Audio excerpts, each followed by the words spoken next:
good.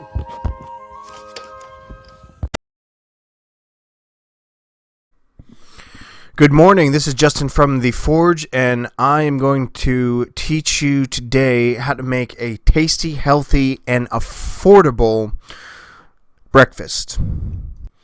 This one is known as the Western Omelette. This is perhaps my favorite thing to make for breakfast, and it will be paired with delicious and easy to prep and make breakfast potatoes. Here is everything you will need. I will start down at the bottom left corner of the picture. A whisk. You'll either need a whisk or a fork to whisk eggs, or really just any kind of instrument that can fit inside a mug. Next, you'll just want a spatula. You want a good knife, and then as far as ingredients go, you will want a green bell pepper, an onion. This is a yellow onion. You'll need eggs, some butter, some cheese. This particular type of cheese is a cheddar, so you can just choose whichever kind that you prefer.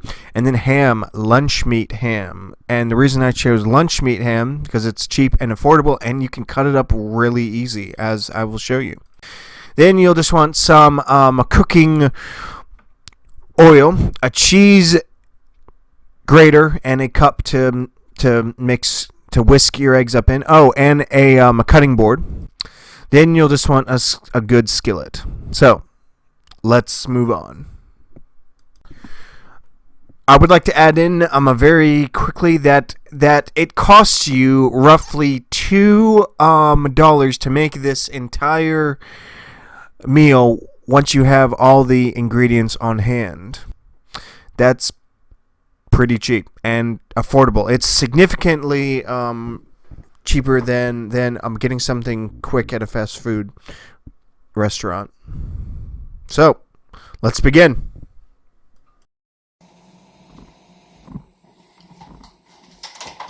Alright, so the first thing I am going to start with is my potato to make my breakfast potato. So, you'll start with a slice going this way, something like that. And you'll slice it again, the same way, to where it turns into a wedge. Then you slice it into a thin wedge, like that. Then you cut the wedge in half based on the size you want them. I like mine small because these get nice and crispy. Then you just dice them to the size you desire. And I love small cubed ones like that. Alright, a note. If you wash these, there is a lot less starch, and they can get a lot more crispy. However, if you want the perfect balance of crisp and my tenderness, just give each piece just a quick rinse. And personally, I have found that it gives these a great balance of crispiness and tenderness. Alright, so again, you cut them all down to the slices like that.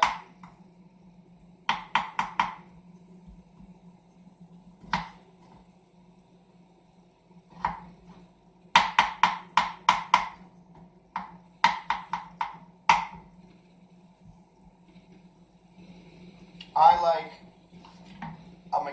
like to leave the peel on there because it adds a nice crunch to each bite when it's cooked. If you don't like that, then just use a peeler.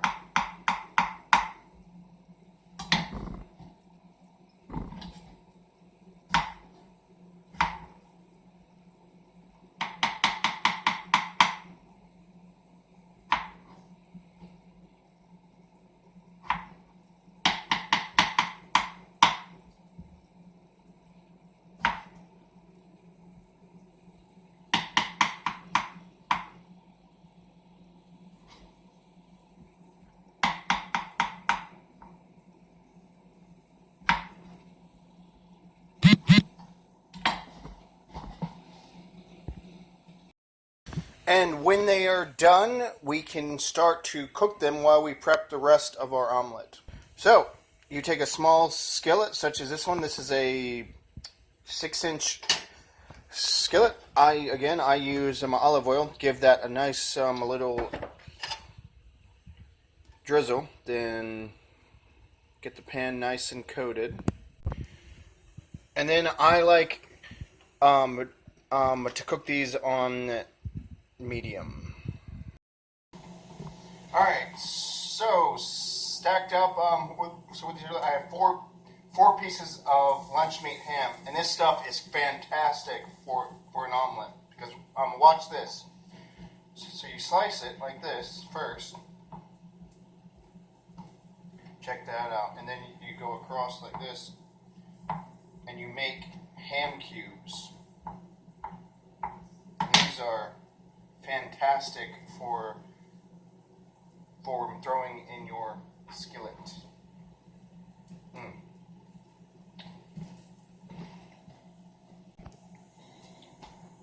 Next, I like the grade cheese. I use the larger side, the larger holes, because that's just my preference.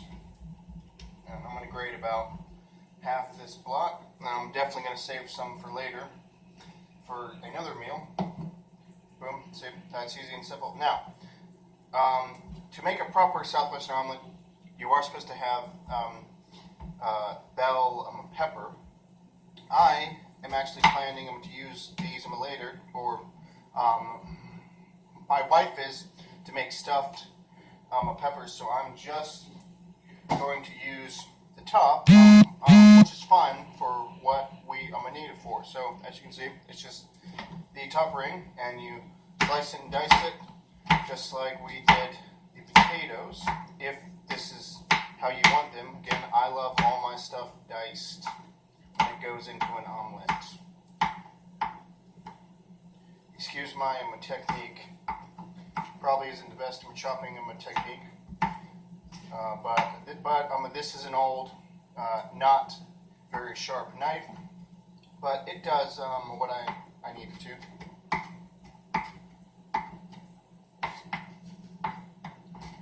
Get some cheese mixed in there.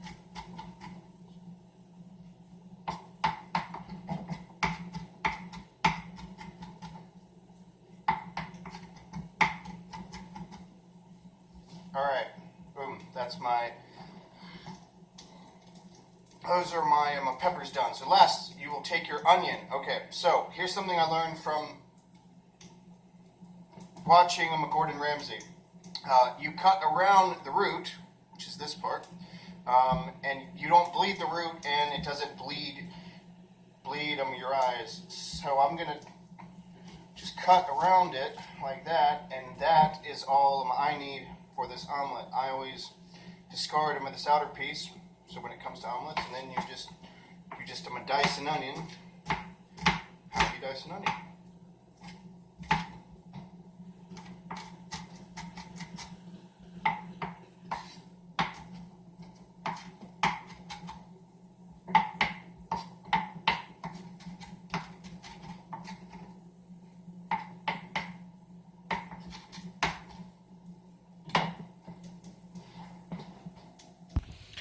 And our ingredients are primed. Let's check on our potatoes. Alright, so these are starting to get a nice gold crust. I think now is a good time to add salt. I just do a little dazzle of salt. And this is also the time I add my pepper. Alright, nice. Now, there's something that I like to add personally, and that is powdered garlic to season my breakfast potatoes. Again, that's just my personal preference. I mean, you don't have to add anything on them if you just want them plain. They're not that bad. But if you do plan to add a garlic or a type of herb spice onto your breakfast potatoes, wait until they are just about done, or you risk burning the herb or spice. Okay, so we are about to start our omelet. So I'm going to turn on the Heat again to about the same as I did with my smaller pan. Now, I hate the taste of eggs that are made in any kind of oil or grease, so I take a knob of butter and I coat the pan like this, and it gives it a really fluffy, tasty finish on the egg as well, like so. Then this part is simple. You take your egg, you crack it on the edge, you grab it, your thumb in here, you crack it in half. There is no shell in mine, that's just leftover potato, which I don't mind. And you just, again like that. It's a beautiful, not a single piece of shell. So, then you take your whisk,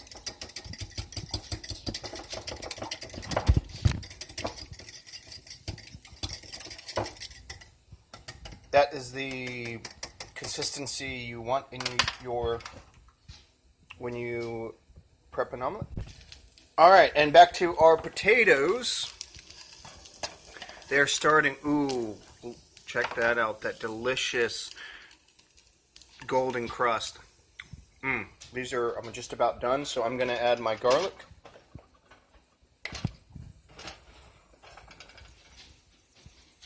Just a little bit like that. And then I'm going to stir that around. Now, there is one more thing that I like to add. Lowry's seasoning. Just a little bit, because if you don't, if you add too much, your potatoes will be really salty. So just add just a touch.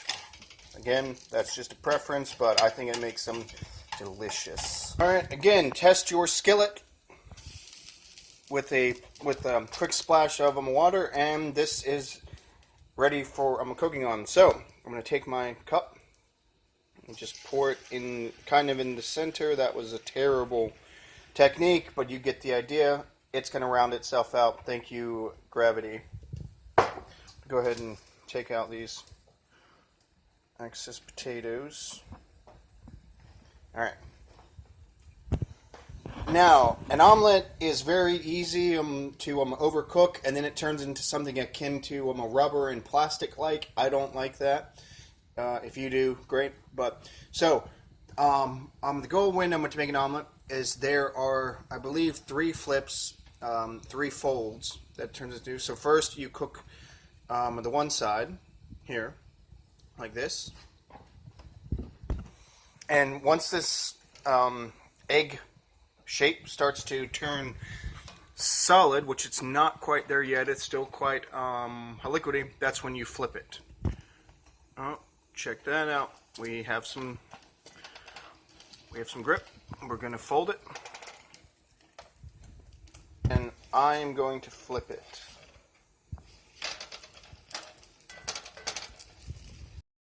Alright, so when these are done and they are to the crispiness that you desire, take the temperature and turn it to low, to the lowest setting, and these are that will keep these warm without overcooking them. Alright, back to our omelet. It's starting to get solid around the edges, and you test that by taking your spatula and seeing how much bite on that omelet you can get. It's still a little liquidy, but for me, this is the perfect time to add the cheese. It's just kind of globby, but it'll still be good.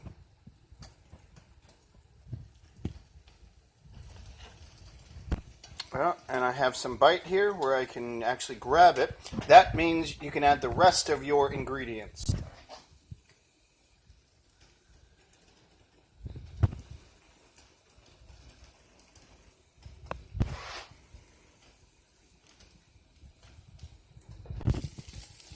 Alright, so then you take it and you flip it like so. Ideally you want a perfect flip. Mine is not perfect, obviously, but I don't mind. I like to also kind of flatten mine for a more thorough heat up and cook of the ingredients. You want to let this cook not that long because this is a pretty hot skillet, and again, I don't want an overcooked egg. So then I'm going to take it and flip it on its other side.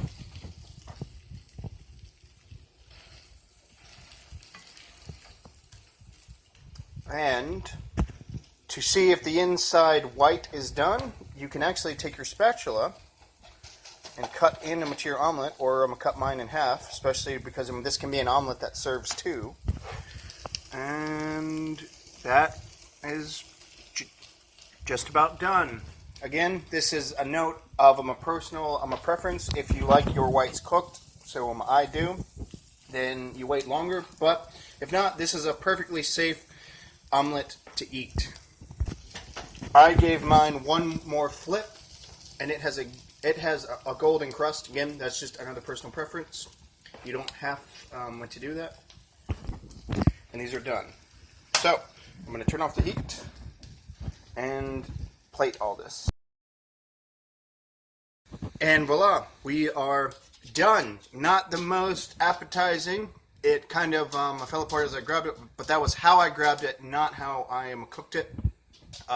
With the side of breakfast potatoes, I always add ketchup and hot sauce to them, and hot sauce on my omelet.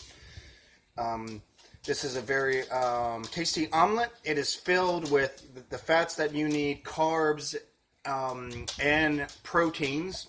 And I'm a 200 and I'm a 50-pound guy, so it holds me over until lunchtime. Gives me lots of energy for the